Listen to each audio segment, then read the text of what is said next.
Make your community a place where creative people want to live. They'll figure out a way to make a living. And in the process, they'll create jobs for other people.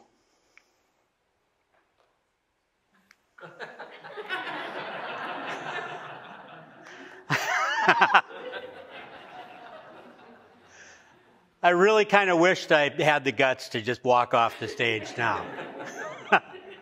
Because this is pretty much what I'm going to talk about, but there are a few more details. Now, for a few centuries, economic development was having some big thing in your community. Think coal mine or car factory or steel mill. More recently, smaller communities that can't compete for the big things have bought 40 acres on the edge of town. They run sewer and water. They hire someone to paint a sign that says industrial park. Then they hire someone else to cut the weeds and freshen up the paint every few years. And that does work on occasion. But I'm a county commissioner in Big Stone County, western edge of the state, a place that's famous for, well, we have the worst weather in the world. I was at a meeting once with a climatologist from Iowa State, and when he found out where I was from, he got very excited. He said, "Do you realize that you in the Ural Mountains in Siberia have the worst weather in the world?" And then I moved to another table.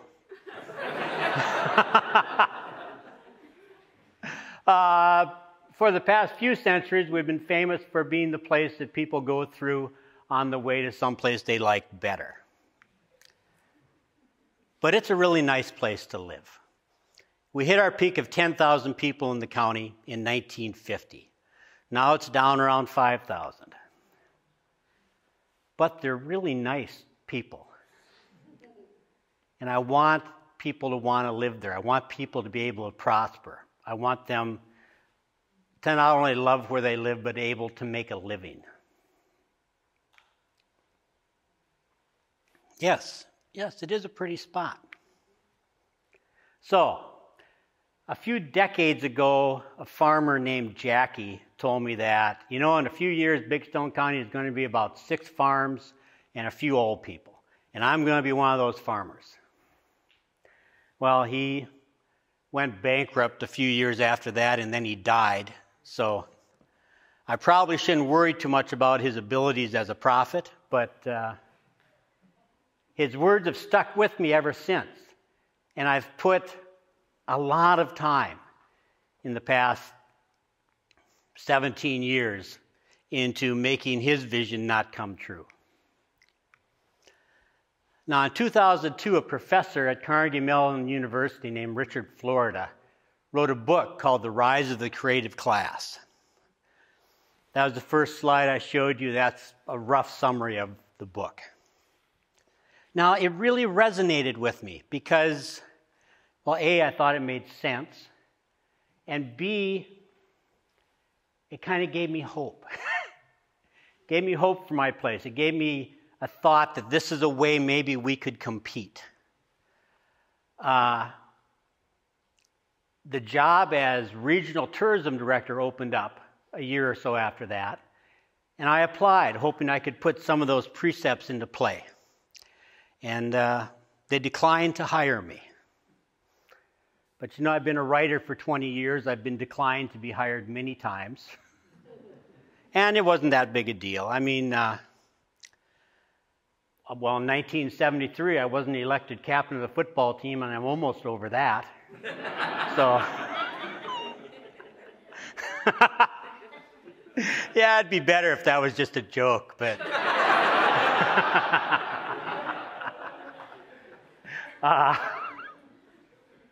But then the year after that, I still was sort of passionate about this vision, so I ran for county commissioner, and I was elected, which oddly enough made me the boss of the person who had declined to hire me, which I found hilarious.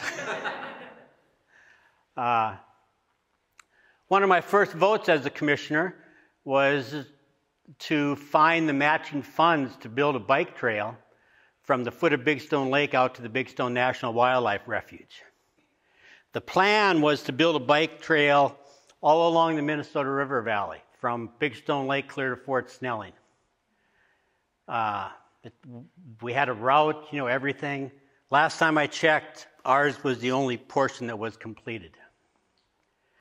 Shortly after that, another vote was to direct the Regional Development Commission to devote staff time to the Minnesota River Valley Arts Meander, which is just an arts crawl, except instead of going through a neighborhood, you go up and down 100 miles of the Minnesota River, stopping at artist studios. Now, by the way, neither of those were my idea. What I've found in my experience as a boss is that when someone comes to you with an idea, usually you should say, I have no idea if that'll work or not. What can I do to help? And then try and stay out of their way. Now, it wasn't just me and Richard who were talking about the rise of the creative class. In 1860, Ralph Waldo Emerson wrote a book called The Conduct of Life, and in it he talked about people who are the yeast of the world. More recently, James and Deb Fallows, writing for The Atlantic, has a whole series of articles called Our Towns, where they flew around the country in a single-engine plane going to some of these smaller cities to see how they're making things work. On the other side, Monica Potts, writing for the New York Times, has an essay called In the Land of Self-Defeat, which is about her hometown in Arkansas, where their local government has decided that their proper role is not to spend any money at all. And it's not working very well for them.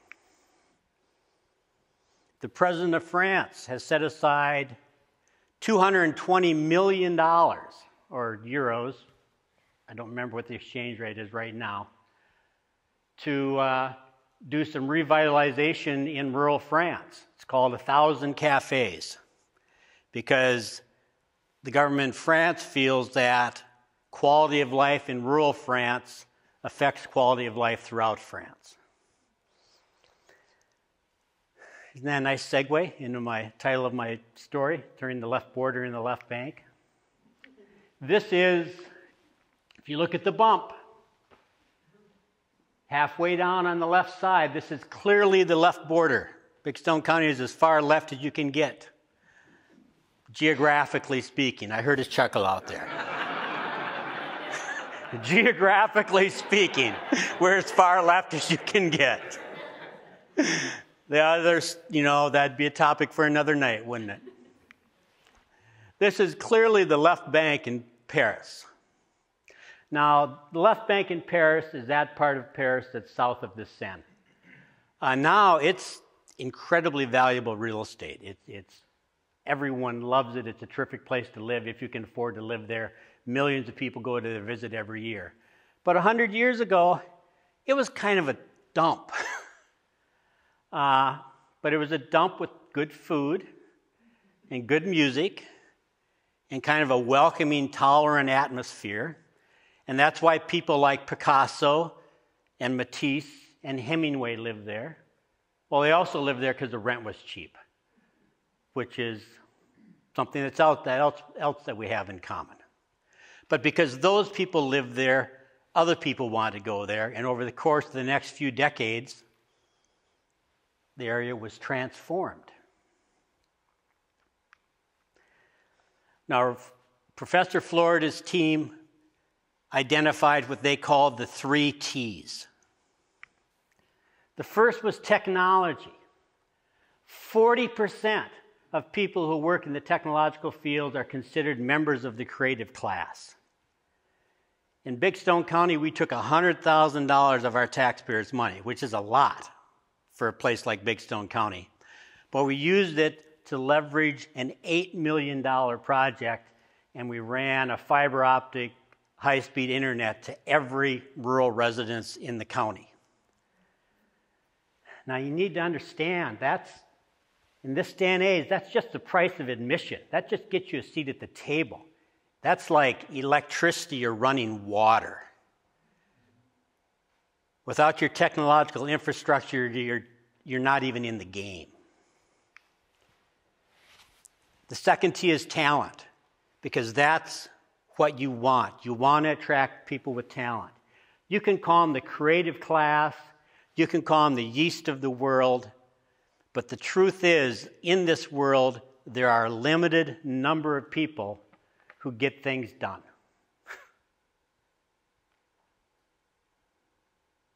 And if they don't want to live in your community, you're not going to prosper. And one of the keys to attracting people like that is tolerance. And this isn't, I realize I'm kind of a bleeding heart liberal, but this is from kind of a hard-hearted social scientist. Diversity matters. It really does.